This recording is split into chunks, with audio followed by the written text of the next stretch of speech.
ಅಶೋಕ್ ಅವರು ಹೇಳ್ತಾ ಇದ್ದಾರೆ, ಈ ಹಿಂದೆ ಕೂಡ ಬೆಳಗಾವಿಯಿಂದಲೇ ಸರ್ಕಾರ ಬಿದ್ದಿತ್ತು, ಈಗ ಮತ್ತೆ ಬೆಳಗಾವಿಯಿಂದಲೇ ಸರ್ಕಾರ ಅದು ಕ್ಲೈಮ್ಯಾಕ್ಸ್ ಬಂದದ್ದು ನಿಜ. ರಾಜ್ಯದ ಹೇಳಿದೇವೆ ಅದು ಬಂದೈತೆ. ಯಾಕೆ ನಿನ್ನೆ ಸ್ಟಾರ್ಟ್ ಆಗಿದೆ. ಈ ಸಂದರ್ಭದಲ್ಲಿ ನಿನ್ನೆ CM ಅವರು ಭೇಟಿಯಾದ ಸನ್ಮಾನ್ಯ MB ಪಾಟೀಲ್ ಅವರು ಭೇಟಿಯಾಗಿದ್ದಾರೆ, ಸತೀಶ್ ಜಾರಕಿಹೊಳಿ ಭೇಟಿಯಾಗಿದ್ದಾರೆ, ಇನ್ನು ಅನೇಕ ನಾಯಕರು ಹೇಳಿದ್ದಾರೆ. ಹಿಂಗಾದ್ರೆ ಮತ್ತೆ ಬೆಳಗಾವಿ ಸ್ಟಾರ್ಟ್ ಆಗಿದೆ ನೋಡಿ ಹೇಳಿದ್ದಾರೆ. ಅವಾಗ ಸಿದ್ದರಾಮಯ್ಯ ಅವರು ಹೇಳಲಿಲ್ಲ. ಅವಾಗ ಸಿದ್ದರಾಮಯ್ಯ ನಮ್ಮ ನಾಯಕರದು ಹೇಳಲ್ಲ, ಸರ್ಕಾರ ಬಿತ್ತು.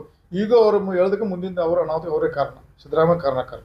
ಈಗ ಕಾಂಗ್ರೆಸ್ ಪಕ್ಷದ ಬೆಳವಣಿಗೆ ಬಗ್ಗೆ ಅಲ್ಲಿ ಇರುವಂತಹ ನಿಮ್ಮ ವಿದೇಶಿಗಳು ನಿಮಗೆ ಬೇಕಾದಂತವ್ರು ಏನು ಹೇಳಿದ್ರಂತ? ಇಲ್ಲಪ್ಪ, ನಾ ಅದು ಮಾತ್ರ ನಿನ್ನೆ ಆಗಂಡೆ ಫಸ್ಟ್ ಟೈಮ್ ನಾನು ಒಬ್ಬ ಶಾಸಕ ಫೋನ್ ಮಾಡಿದೆ. ಯಾಕೆ ಮಾಧ್ಯಮ ಬಂದದ್ದು ಎಷ್ಟು ಕರೆಯುತ್ತೆ ನನಗೆ ಗೊತ್ತಿರೋದಿಲ್ಲ. ನಾನು ಇದು ಅದಂತೆ ನಿಜ ಅನ್ನೋ ಸುಳ್ಳು ಕೇಳಿನ ನಿಜ ಅಂದಕ್ಕೂ ನಾ ಇವತ್ತು ಪ್ರೆಸ್ ಮುಖದ. ಯಾಕೆ ಸುಳ್ಳು ಪ್ರಚಾರ ಮಾಡಿ ಯಾರೋ ಕಟ್ಟಿದಾರೆ, ಪುಣ್ಯಾತ್ಮಗಳು ಕಟ್ಟಿದಾರೆ, ರೊಕ್ಕ ಹಾಕಿ ಯಾರೋ ಅದನ್ನ ಕ್ರೆಡಿಟ್ ಅಂದ್ರೆ ಇವತ್ತು ಪ್ರೆಸ್ ಮುಖ ಹೇಳ್ತೇನೆ. ಸೈಲೆಂಟ್ ಇರಬೇಡಿ. ನಾವು ಉಗ್ರ ಆದ್ರೆ ಅವ್ರು ಉಳ್ಗಾಲದೆ, ಉಗ್ರ ಆಗೋದಕ್ಕೆ ಅವ್ರು ಮುಗಿಸ್ತಾರೆ. ಅಲ್ಲಿ ಈಗ ಸತೀಶ್ ಜಾರಕಿಹೊಳಿ ಅವರು ಕೆಲವು ದಿನಗಳಿಂದ ಉಗ್ರ ಆಗಿದ್ದಾರೆ ಅನ್ನೋದಕ್ಕೆ ಇವತ್ತು ನಿನ್ನೆ ಭೇಟಿಯಾಗಿದ್ದಾರೆ. ಅಧ್ಯಕ್ಷರ ಬದಲಾವಣೆ ಬಗ್ಗೆ ಸ್ಪಷ್ಟಪಡಿಸ್ರಿ, ಅವ್ರು ಮುಂದುವರಿಯೋದಿತ್ತಂದ್ರೂ ಸ್ಪಷ್ಟಪಡಿಸಿ, ಇಲ್ಲಾಂದ್ರೆ ಬದಲಾವಣೆ ಮಾಡ್ಬೇಕಾ ಅನ್ನುವಂತ. ನೋಡ್ರಿ, ನಾನು BJP ಪಕ್ಷದ ಹೇಳ್ತೀನಿ, ಕಾಂಗ್ರೆಸ್ ಪಕ್ಷ ಸಂಬಂಧ ಇಲ್ಲ. Thank you sir. Satish Jarkiholi ಅವರು ಅಧ್ಯಕ್ಷ ಆದ್ರೆ ನನಗೆ ಗೊತ್ತಿಲ್ಲ. ನಾವು ಬಿಜೆಪಿಗೆ ಟಾಪ್ ಕಾಂಪಿಟೇಟರ್ ಆಗ್ತಾರ. ನಮ್ಮ BJPಗೆ ಮುಂದಿನ 28 ಆರಾಮ್ BJP 140 ಸೀಟ್ ತರ್ತು. ನಾವು ವಿಜಯ ನೇತೃತ್ವದ ಸರಿಪಡಿಸ್ರೆ 140 ಬರ್ತದೆ. ಹಿಂಗಾಗಿ ನಮ್ಮ ಪಕ್ಷದ ಅವರು ಅಂತರಿಕ್ಷ ಸಂಬಂಧ ಹಿಂಗೆ ಬಿಟ್ಟರೆ ಕಷ್ಟ ಇದೆ. ಅವ್ರು ಮುಂದುವರ್ಸ್ತಾರೋ ಬಿಡ್ತಾರೋ ಹೈಕಮಾಂಡ್ ಫಸ್ಟ್ ನಿರ್ಧಾರ ತಗೋಬೇಕಂತ ಈ ಸಂದರ್ಭ ಮನವಿ ಮಾಡ್ತಾರೆ. ಮೊನ್ನೆ ನೀವು ಒಂದು ಭಾಷಣ ಮಾಡಿದ್ರಿ, 2028ಕ್ಕೆ ಹಿಂದುಳಿದವರೇ CM ಆಗ್ಬೇಕು.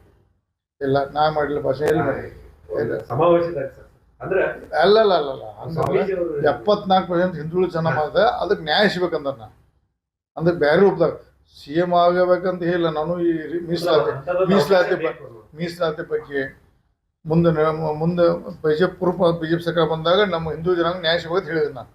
ನಮ್ಮ ಮುಖ್ಯಮಂತ್ರಿ ಹೇಳಿಲ್ಲ. ಮುಖ್ಯಮಂತ್ರಿ ಆದ್ರೆ ಭಾಳ ಸಂತೋಷ. ಆದರೆ ಎಲ್ಲರಿಗೂ 74% ಜನಾಂಗಕ್ಕೆ ನ್ಯಾಯ ಸಿಗಬೇಕು. ಅನ್ಯಾಯ ಆಗಿದೆ, ನ್ಯಾಯ ಅಂತ ಹೇಳಿದ್ರೆ ಥ್ಯಾಂಕ್ ಯು. ಅದ್ರೊಳಗೆ ಎಲ್ಲರೂ ಬರ್ತಾರೆ. ಅಶೋಕ್ ಅವರು ಹೇಳ್ತಾ ಇದ್ದಾರೆ, ಈ ಹಿಂದೆ ಕೂಡ ಬೆಳಗಾವಿಯಿಂದಲೇ ಸರ್ಕಾರ ಬಿದ್ದಿತ್ತು, ಈಗ ಮತ್ತೆ ಬೆಳಗಾವಿಯಿಂದಲೇ ಸರ್ಕಾರ ಅದು ಕ್ಲೈಮ್ಯಾಕ್ಸ್ ಬಂದದ್ದು ನಿಜ. ರಾಜ್ಯದ ಹೇಳಿದೇವೆ ಅದು ಬಂದೈತೆ. ಯಾಕೆ ನಿನ್ನೆ ಸ್ಟಾರ್ಟ್ ಆಗಿದೆ. ಈ ಸಂದರ್ಭದಲ್ಲಿ ನಿನ್ನೆ CM ಅವರು ಭೇಟಿಯಾದ ಸನ್ಮಾನ್ಯ MB ಪಾಟೀಲ್ ಅವರು ಭೇಟಿಯಾಗಿದ್ದಾರೆ, ಸತೀಶ್ ಜಾರಕಿಹೊಳಿ ಭೇಟಿಯಾಗಿದ್ದಾರೆ, ಇನ್ನು ಅನೇಕ ನಾಯಕರು ಹೇಳಿದ್ದಾರೆ. ಹಿಂಗಾದ್ರೆ ಮತ್ತೆ ಬೆಳಗಾವಿ ಸ್ಟಾರ್ಟ್ ಆಗಿದೆ ನೋಡಿ ಹೇಳಿದ್ದಾರೆ. ಅವಾಗ ಸಿದ್ದರಾಮಯ್ಯ ಅವರು ಹೇಳಲಿಲ್ಲ. ಅವಾಗ ಸಿದ್ದರಾಮಯ್ಯ ನಮ್ಮ ನಾಯಕರದು ಹೇಳಲ್ಲ, ಸರ್ಕಾರ ಬಿತ್ತು. ಈಗ ಅವರು ಹೇಳೋದಕ್ಕೆ ಮುಂದಿನ ಅವರ ಅನಾಹುತ ಅವರೇ ಕಾರಣ, ಸಿದ್ದರಾಮಯ್ಯ ಕಾರಣಕಾರ. ಈಗ ಕಾಂಗ್ರೆಸ್ ಪಕ್ಷದ ಬೆಳವಣಿಗೆ ಬಗ್ಗೆ ಅಲ್ಲಿ ಇರುವಂತಹ ನಿಮ್ಮ ವಿದೇಶಿಗಳು ನಿಮಗೆ ಬೇಕಾದಂತವ್ರು ಏನು ಹೇಳಿದ್ರಂತ? ಇಲ್ಲಪ್ಪ, ನಾ ಅದು ನಿನ್ನೆ ಆಗಂಡೆ ಫಸ್ಟ್ ಟೈಮ್ ನಾನು ಒಬ್ಬ ಶಾಸಕ ಫೋನ್ ಮಾಡಿದೆ. ಯಾಕೆ ಮಾಧ್ಯಮ ಬಂದದ್ದು ಎಷ್ಟು ಕರೆಯುತ್ತೆ ನನಗೆ ಗೊತ್ತಿರೋದಿಲ್ಲ. ನಾನು ಇದು ಅದಂತೆ ನಿಜ ಅನ್ನೋ ಸುಳ್ಳು ಕೇಳಿನ ನಿಜ ಅಂದಕ್ಕೂ ನಾ ಇವತ್ತು ಪ್ರೆಸ್ ಮುಖದ. ಯಾಕೆ ಸುಳ್ಳು ಪ್ರಚಾರ ಮಾಡಿ ಯಾರೋ ಕಟ್ಟಿದಾರೆ, ಪುಣ್ಯಾತ್ಮಗಳು ಕಟ್ಟಿದಾರೆ, ರೊಕ್ಕ ಹಾಕಿ ಯಾರೋ ಅದನ್ನ ಕ್ರೆಡಿಟ್ ಅಂದ್ರೆ ಇವತ್ತು ಪ್ರೆಸ್ ಮುಖ ಹೇಳ್ತೇನೆ. ಸೈಲೆಂಟ್ ಇರಬೇಡಿ. ನಾವು ಉಗ್ರ ಆದ್ರೆ ಅವ್ರು ಉಳ್ಗಾಲದೆ, ಉಗ್ರ ಆಗೋದಕ್ಕೆ ಅವ್ರು ಮುಗಿಸ್ತಾರೆ. ಅಲ್ಲಿ ಈಗ ಸತೀಶ್ ಜಾರಕಿಹೊಳಿ ಅವರು ಕೆಲವು ದಿನಗಳಿಂದ ಉಗ್ರ ಆಗಿದ್ದಾರೆ ಅನ್ನೋದಕ್ಕೆ ಇವತ್ತು ನಿನ್ನೆ ಭೇಟಿಯಾಗಿದ್ದಾರೆ. ಅಧ್ಯಕ್ಷರ ಬದಲಾವಣೆ ಬಗ್ಗೆ ಸ್ಪಷ್ಟಪಡಿಸ್ರಿ, ಅವ್ರು ಮುಂದುವರಿಯೋದಿತ್ತಂದ್ರೂ ಸ್ಪಷ್ಟಪಡಿಸಿ, ಇಲ್ಲಾಂದ್ರೆ ಬದಲಾವಣೆ ಮಾಡ್ಬೇಕಾ ಅನ್ನುವಂತ. ನೋಡ್ರಿ, ನಾನು BJP ಪಕ್ಷದ ಹೇಳ್ತೀನಿ, ಕಾಂಗ್ರೆಸ್ ಪಕ್ಷ ಸಂಬಂಧ ಇಲ್ಲ. Thank you sir. Satish Jarkiholi ಅವರು ಅಧ್ಯಕ್ಷ ಆದ್ರೆ ನನಗೆ ಗೊತ್ತಿಲ್ಲ. ನಾವು ಬಿಜೆಪಿಗೆ ಟಾಪ್ ಕಾಂಪಿಟೇಟರ್ ಆಗ್ತಾರ.